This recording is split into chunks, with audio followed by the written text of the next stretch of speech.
అది పార్టీ పెట్టాలంటే కూడా యాక్సెప్టబుల్ లీడర్ కావాలి కదా. ఇప్పుడు వీళ్ళు ఎదగనిచ్చింది ఎవరిని, ఎవరైతే వాళ్ళు ఆదరించిన నాయకులు ఉన్నారో వాళ్ళు వాళ్ళతోనే ఉంటారు. వాళ్ళు బీసీలు అని చెప్పి బయటకు వస్తారా? రారు కదా. అంటే ఎదిగిన నాయకులేమో వాళ్ళతో ఉండిపోతారు. ఎదగనీయకుండా అణచివేయబడ్డ నాయకులు కొత్తగా ఎదగడానికి వాళ్ళు ఒక పార్టీ పెట్టుకొని 3-4 ఏళ్ళు కష్టపడితే తప్ప సాధ్యం కాదు. పార్టీ కాకపోయినా ఒక ఫోరం పెట్టుకొని కష్టపడాలి, అవకాశం రావాలి. ఇంకోటి ఏంటంటే ఆత్మన్యూనతా భావన. అంటే ఒకటి ఏం చేశారంటే బీసీలను రాజకీయాల్లోకి రానియకుండా ఉండడానికి. అదేంటండి ప్రొఫెసర్ జయశంకర్ గారిది ఆశయం, ఆకాంక్ష ఏంటి? ఆయన అణగారిన వర్గాలన్నింటినీ కూడా వాళ్ళు కూడా వీటిల్లో కలవాలని చెప్పారు. ఆయన చనిపోయే ముందు చెప్పింది అది నేను అంటాను. అనగారిన వాళ్ళకు వాటా దక్కాలి అన్నాడు. అది దక్కలేదు అని నేను అంటున్నా.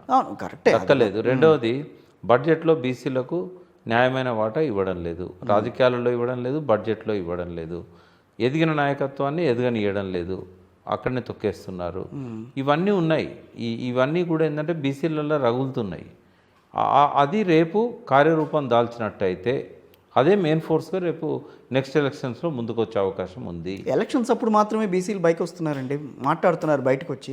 ఎలక్షన్లు అయిన తర్వాత మాట్లాడలేదు. అది కూడా వాళ్ళలో ఉన్న మైనస్ అనుకోవచ్చు. వీళ్ళు ఏం చేశారంటే బీసీల లోపల ఒక ఆత్మన్యూనతా భావాన్ని పెంచి పోషించడం కోసము ఎలక్షన్ ఖర్చు పెంచేశారు. పెరిగిన అంటే ఇప్పుడు ఉదాహరణకు ఒక ఎమ్మెల్యే గెలవాలంటే ఏమైతే బీసీలకు ఎక్కడి నుంచి వస్తుంది చెప్పండి? డబ్బులు ఎక్కడ సంపాదించుకోవాలి వాళ్ళు? కానీ ప్రాంతీయ పార్టీలను ఎదుర్కొని బీసీ కోసం వచ్చిన, బీసీ నినాదం తీసుకున్న పార్టీలు మనగలిగిన సందర్భాలు దేశ చరిత్రలో లేవు. మీరు అవునన్నా కాదన్నా ఏంటంటే టీడీపీ, జనసేన, బీజేపీ ఈ మూడు ఒక వర్గంగా కానీ, లేదా టీడీపీ జనసేన ఒక వర్గంగా, బీజేపీ ఇంకొక పోటీ సంస్థగా ఉంటుంది. అదెందుకు తీసుకొచ్చారు నాకు తెలియకడతా. TDP, Janasena, BJP. టీడీపీ మళ్ళీ పికప్ అవుతుంది ఇక్కడ తెలంగాణలో, అవకాశం ఉంది. ఎందుకంటే వాళ్ళ క్యాడర్ వాళ్ళకు ఉంది, వాళ్ళ క్యాడర్ ఉంది. మొన్న మీరు చూశారు చంద్రబాబు నాయుడు మాటలు కానీ, ఆయనకి ఇచ్చిన స్వాగత సన్నాహాలు కానీ. తర్వాత రేవంత్ రెడ్డి భౌతికంగా కాంగ్రెస్లో ఉన్నా కూడా మానసికంగా చంద్రబాబు నాయుడు అదే కదా నేను అందుకనే అన్నా డెఫినెట్గా ఉంటాడు. ఎందుకంటే రేపు 5 ఏళ్లలో ఏదో ఒక రోజు రేవంత్ రెడ్డిని లాగి పడేస్తారు బయటికి. షూర్. డబ్బులు ఎక్కడ సంపాదించుకోవాలి వాళ్ళు? కానీ ప్రాంతీయ పార్టీలను ఎదుర్కొని బీసీ కోసం వచ్చిన, బీసీ నినాదం తీసుకున్న పార్టీలు మనగలిగిన సందర్భాలు దేశ చరిత్రలో లేవు. మీరు అవునన్నా కాదన్నా అంటే ప్రయత్నం జరగాలి కదా. ప్రయత్నమే జరగలేదు కదా. ఓకే, తెలంగాణలో అయితే డెఫినెట్గా ప్రయత్నం జరిగితే అధికారంలోకి వచ్చే అవకాశం తెలంగాణలో ఉంటుంది. ఎందుకంటే వచ్చేది సంకీర్ణ ప్రభుత్వం. రాబోయే రోజుల్లో బీఆర్ఎస్ రాదా? బీఆర్ఎస్ వచ్చినా సంకీర్ణ ప్రభుత్వమే. ఓకే, ఎందుకంటే ఐజ్ ఆఫ్ ఇట్స్ ఓన్ బీఆర్ఎస్కు సీట్లు రావాలి అని అంటే రేపు రాబోయే రోజుల్లో ఈ పరిస్థితి ఉండదు. అక్కడ బీసీ పార్టీ డెఫినెట్గా వస్తుంది, రాసి పెట్టుకోండి. ఎవరు నాయకత్వం వహిస్తారనేది రాబోయే రోజుల్లో తెలుస్తుంది. కానీ డెఫినెట్గా బీసీలది ఒక పార్టీ అయితే వస్తుంది. అది బీసీ పేరుతో ఉండకపోయినా బీసీల నాయకత్వంలో ఉండే అవకాశం ఉంది. రెండవది ఏంటంటే టీడీపీ, జనసేన, బీజేపీ ఈ మూడు ఒక వర్గంగా కానీ, లేదా టీడీపీ, జనసేన ఒక వర్గంగా, బీజేపీ ఇంకొక పోటీ సంస్థగా ఉంటుంది. అదెందుకు తీసుకొచ్చారు నాకు తెలియకడతా. TDP, Janasena, BJP. టీడీపీ మళ్ళీ పికప్ అవుతుంది ఇక్కడ తెలంగాణలో, అవకాశం ఉంది. ఎందుకంటే వాళ్ళ క్యాడర్ వాళ్ళకు ఉంది, వాళ్ళ క్యాడర్ ఉంది. మొన్న మీరు చూశారు చంద్రబాబు నాయుడు మాటలు కానీ, ఆయనకి ఇచ్చిన స్వాగత సన్నాహాలు కానీ.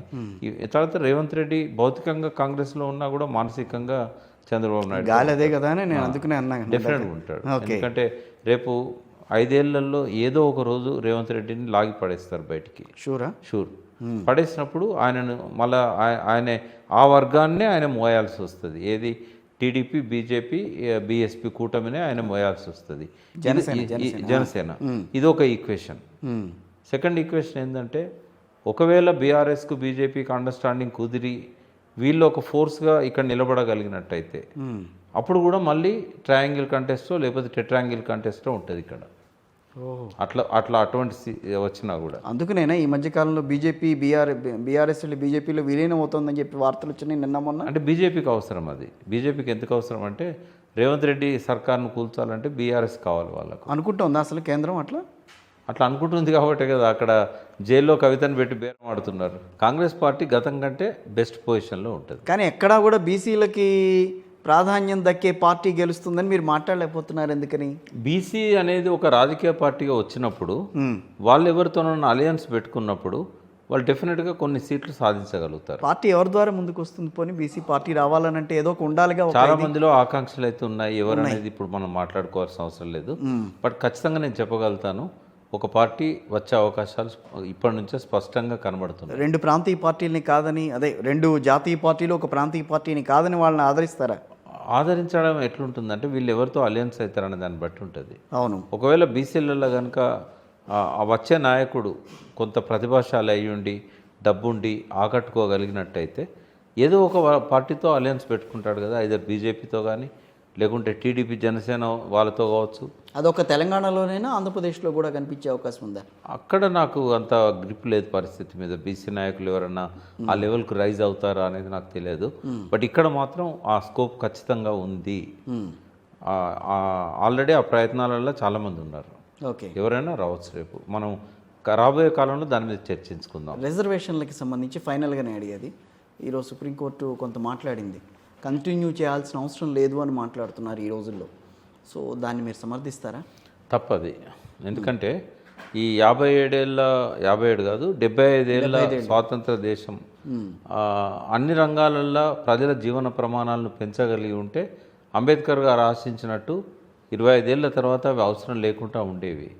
బట్ ఇవాళ 100 ఏళ్ళైనా అవి అవసరం పడతాయి. ఎందుకు అని అంటే ఏనాడు కూడా ఈ ప్రభుత్వాలు సాధారణ ప్రజల జీవన ప్రమాణాలు పెంచడానికి కానీ అభివృద్ధిలో బలహీన వర్గాలకు అణగారిన వర్గాలకు వాటా ఇవ్వడానికి ప్రయత్నించడం కానీ చేయలేదు. 75 ఏళ్ళు కాదు, ఇంకా 75 ఏళ్ళు ఇదే వరుసలో రాజకీయాలు ఉంటే రిజర్వేషన్స్ ఎప్పటికీ అవసరమవుతూనే ఉంటాయి. క్రీమీ లేయర్ అనేది ఒక మంచి కాన్సెప్ట్. అది క్రీమీ లేయర్ అనేది అవసరం, కానీ రిజర్వేషన్సే అవసరం లేదు అనేది కరెక్ట్ కాదు. ఇప్పటికీ గ్రామీణ ప్రాంతాలలో మూఢనమ్మకాలు ఇప్పటికీ ఉన్నాయి. వెనుకబడతాను మీకు సిగ్గుతో తల వంచుకోవాలి కేంద్ర ప్రభుత్వాలు. ఎందుకంటే 75 ఏళ్ళు అయినాక అమృతోత్సవాలు జరుపుకుంటాను, కానీ ఇప్పటికీ నిరక్షరాస్యులు 30% పైగా ఉన్నారనేది అది జీర్ణించుకోలేని వాస్తవం. అది అంటే స్వాతంత్రం వచ్చినాక పుట్టినోడు కాటికి కాలు చాపుతున్నాడు. అంటే ఇన్నేళ్ల కాలంలో కూడా వానికి చదువు చెప్పడం సాధ్యం కాలేదా? ఎప్పుడు కంపల్సరీ ఫ్రీ ఎడ్యుకేషన్ అని చెప్పి రాజ్యాంగంలో రాసుకున్నారు కదా. మరి అట్లాంటి స్థితి ఉన్న రోజులు. రెండవది, 1,10,00,000 కుటుంబాలు ఉంటే 90 లక్షల కుటుంబాలకు వైట్ రేషన్ కార్డు ఎట్లుంటుంది? కరెక్ట్. అది కొంచెం చాలా వ్యాలిడ్ పాయింట్. అంటే ఆర్థికంగా వెనక ఉన్నట్టే కదా. అంతరాలు చాలా ఉన్నాయి. రోజుకి ఏంటంటే ధనికులు ఇంకా ధనికులు అవడం, పేదవాళ్ళు ఇంకా పేదవాళ్ళు కావడం, మధ్యతరగతి వాళ్ళు కూడా పేదవాళ్ళు కావడం అనేది కనబడుతున్నది మనకు. కాస్ట్ ఆఫ్ లివింగ్ పెరుగుతున్నప్పుడు, ఈ అంతరాలు పెరుగుతున్నప్పుడు నువ్వు రిజర్వేషన్స్ ఇవ్వకుండా ఎట్లుంటావు? ఇప్పుడు ఆర్థికంగా ఎదిగితే వానికి సామాజికంగా చైతన్యం వస్తుంది, సాంఘికంగా ఎదుగుతాడు.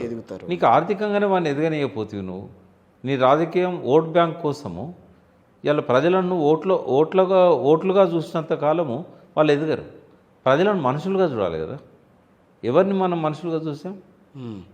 ఆ రకంగా వాళ్ళను అభివృద్ధిలో భాగస్వామ్యం చేయలేకపోయినాం. పోనీ ఈ దేశంలో స్వాతంత్రం వచ్చినాక దాదాపు 80 ఏళ్ళు కావస్తున్నది, ఇంకా 3 ఏళ్ళు అయితే ఒక సాంస్కృతిక చైతన్యం అని ఇవ్వగలిగామా? ఎంత దారుణంగా ఉంటుందంటే ఏ విషయంలో కానీ చెప్తే అందరు నవ్వుకుంటారు, కానీ స్వాతంత్రం వచ్చిన 78 ఏళ్ళ తర్వాత పనులు తోమడం రాదు మనుషులకు. మీరు ఎవరినైనా అడగండి, మీరు పనులు ఎట్లా తోముతారంటే ఇట్లా తోముతామంటారు. అన్నం తినడం రాదు, ఎంత తినాలో తెలియదు, ఎప్పుడు తినాలో తెలియదు, ఎట్లా తినాలో తెలియదు, నీళ్లు తాగడం రాదు. అంటే ఏం నేర్పించినాయి మన టెక్స్ట్ బుక్స్ అన్నీ, మన పాఠశాలలు ఏం నేర్పించాయి? మాట్లాడడం రాదు, ఆలోచించడం రాదు, అర్థం చేసుకోవడం రాదు, ట్రాఫిక్ సెన్స్ అసలే లేదు, ఏ సెన్సు లేదు, కామన్ సెన్స్ అసలే లేదు. ఏమి ఇచ్చినాయి ఈ ప్రభుత్వాలు? ఎడ్యుకేషన్ సిస్టమ్ ఇదేనా? అంటే ఇవన్నీ ఆలోచించినప్పుడు ఏంటంటే ఇంకా మనము రిజర్వేషన్స్ ఇవ్వాలన్నా వద్దా అని అంత దూరం ఆలోచించాల్సిన అవసరం లేదు. కరెక్ట్. మౌలికంగా ప్రజలకు ఉండాల్సిన ఏ అవగాహనను, ఏ ఆలోచనను ఇవ్వలేకపోతే మనం ప్రాథమికంగా ఉండాల్సిన అవసరాలను ఏది కూడా గుర్తించకుండా ఏ విషయంలో కూడా సక్సెస్ కాలేదు. అంటే నేను అనేది విజిబుల్గా రోడ్లు బాగున్నాయి, బంగ్లాలు బాగున్నాయి, ఫైనాన్షియల్ డిస్ట్రిక్ట్ బాగుంది, ఇవన్నీ ఓకే, కానీ అవసరమైన ఏం చేసాం? ఉదాహరణకు